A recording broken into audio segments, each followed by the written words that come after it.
നമസ്കാരം. ഇന്ന് സംസ്ഥാന ബജറ്റ് പ്രഖ്യാപനമായിരുന്നു. ആ ബജറ്റിൽ ഇത്തവണ ഒരു പ്രത്യേകത കൂടിയുണ്ട്. രാജ്യത്ത് വയോജന ബജറ്റ് അവതരിപ്പിക്കുന്ന ആദ്യ സംസ്ഥാനമായി ഇന്ന് കേരളം. റിട്ടയർമെന്റ് ഹോമുകൾക്കായി 30 കോടി ബജറ്റിൽ വകയിരുത്തി. വയോജനങ്ങളുടെ പ്രശ്നങ്ങൾ പരിഹരിക്കുന്നതിനും സംരക്ഷണം ഉറപ്പാക്കുന്നതിനുമാണ് ബജറ്റെന്ന് ധനമന്ത്രി KN ബാലഗോപാൽ പറയുന്നു. 2026 കണക്ക് പ്രകാരം കേരളത്തിലെ മുതിർന്ന പൗരന്മാരുടെ എണ്ണം ജനസംഖ്യയുടെ 18.7% ബജറ്റ് അവതരണത്തിൽ ധനമന്ത്രി പറഞ്ഞു.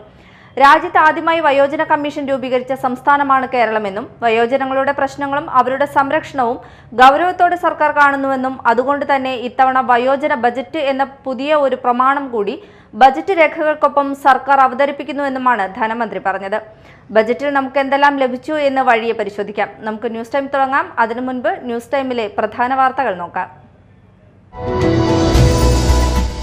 അടുത്ത സാമ്പത്തിക വർഷത്തേക്കുള്ള ബജറ്റ് ധനമന്ത്രി KN ബാലഗോപാൽ നിയമസഭയിൽ അവതരിപ്പിച്ചു. വികസനക്ഷേമ പ്രവർത്തനങ്ങൾക്കായി കൂടുതൽ തുക ചെലവഴിക്കുന്ന രീതിയിൽ ബജറ്റ് വിഭാവനം.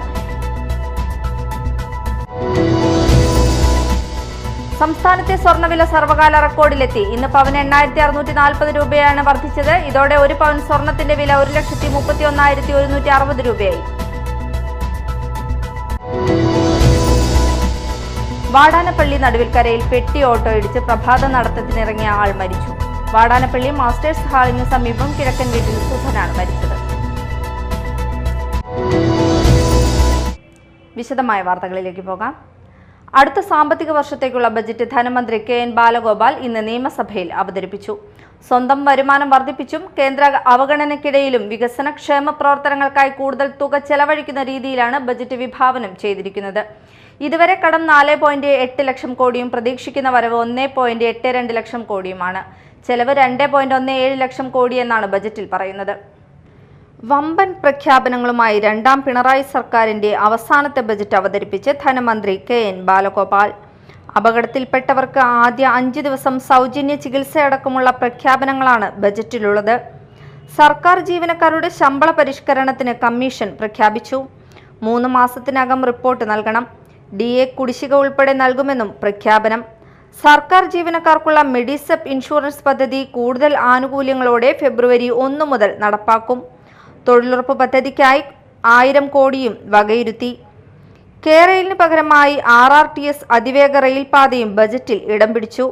പദ്ധതിയുടെ പ്രാരംഭ പ്രവർത്തനങ്ങൾക്കായി 100 കോടി വകയിരുത്തി. News desk media time. സംസ്ഥാനത്തെ സ്വർണ്ണവില സർവകാല റെക്കോർഡിലെത്തി. ഇന്ന് പവന് 8640 രൂപയാണ് വർദ്ധിച്ചത്. ചരിത്രത്തിൽ ആദ്യമായാണ് ഒരു ദിവസം ഇത്രയും വലിയ വർധനവ് സ്വർണ്ണവിലയിൽ രേഖപ്പെടുത്തുന്നത്. ഇതോടെ ഒരു പവൻ സ്വർണത്തിന്റെ വില 1,31,160 രൂപയായി. ഗ്രാമിന് 16,395 രൂപയാണ് ഇന്നത്തെ വില. അന്താരാഷ്ട്ര തലത്തിൽ അമേരിക്കയും ഇറാനും തമ്മിലുള്ള സംഘർഷ സാധ്യത വർദ്ധിച്ചതാണ് സ്വർണ്ണവിലയിലെ ഈ അസാധാരണ കുതിച്ചുചാട്ടത്തിന് കാരണമായി വിപണി വിദഗ്ധർ ചൂണ്ടിക്കാണിക്കുന്നത്. വില വർധനവ് വരും ദിവസങ്ങളിലും തുടരുമോ എന്ന ആകാംക്ഷയിലാണ് ഉപഭോക്താക്കളും വ്യാപാരികളും. കൊടകര പഞ്ചായത്തിലെ കുടിവെള്ള പ്രശ്നത്തിന് പരിഹാരം കാണുന്നതിനായി കുറുമാലിപ്പുഴയിലൂടെ ആറ്റപ്പിള്ളിക്കടവിൽ സ്ഥാപിച്ചിരിക്കുന്ന കാവനാട് പമ്പ് ഹൗസിൽ നിന്നും പമ്പിംഗ് ആരംഭിച്ചു. പുഴയിൽ നിന്നും പവർ ടില്ലർ പമ്പ് സെറ്റ് ഉപയോഗിച്ചും 5ന്റെ ഡീസൽ എഞ്ചിൻ ഉപയോഗിച്ചും വെള്ളം പമ്പ് ചെയ്യുന്ന കിണറ്റിലേക്ക് വെള്ളം എത്തിച്ചാണ് പമ്പിംഗ് ആരംഭിച്ചിരിക്കുന്നതെന്ന് കൊടകര പഞ്ചായത്ത് പ്രസിഡന്റ് ജോയ് നെല്ലിശ്ശേരി പറഞ്ഞു.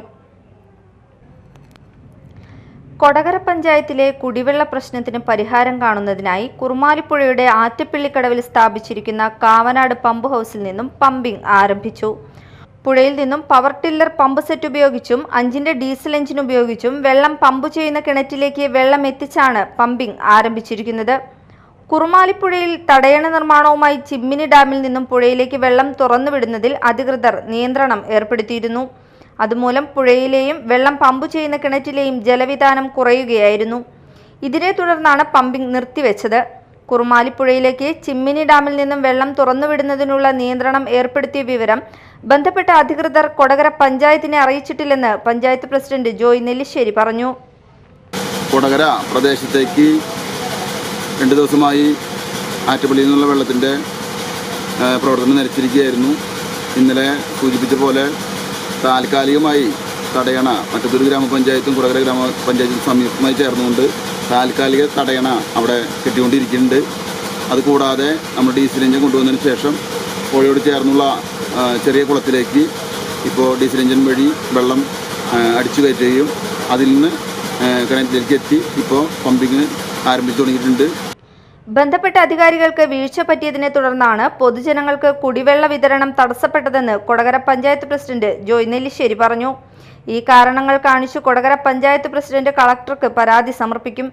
കൊടകര പഞ്ചായത്ത് വൈസ് പ്രസിഡന്റ് പ്രനീല ഗിരീശൻ, ക്ഷേമകാര്യ സ്റ്റാൻഡിംഗ് കമ്മിറ്റി ചെയർപേഴ്സൺ മിനിദാസൻ, പഞ്ചായത്ത് അംഗങ്ങളായ ആശ രാമദാസ്, വിദ്യ സുനിൽകുമാർ, മറ്റത്തൂർ പഞ്ചായത്ത് അംഗങ്ങളായ KR ശശികുമാർ, അശ്വതി, മുൻ പഞ്ചായത്ത് അംഗം ബിജു, കൊടകര ഗാന്ധിനഗർ ഏകലവ്യ കലാകായിക സമിതി സെക്രട്ടറി TG അജോ, ഭാരവാഹിയായ KV ശ്രീജിത്ത് എന്നിവരുടെ നേതൃത്വത്തിലാണ് മോട്ടോർ സ്ഥാപിച്ച് പമ്പിംഗ് ആരംഭിച്ചത്.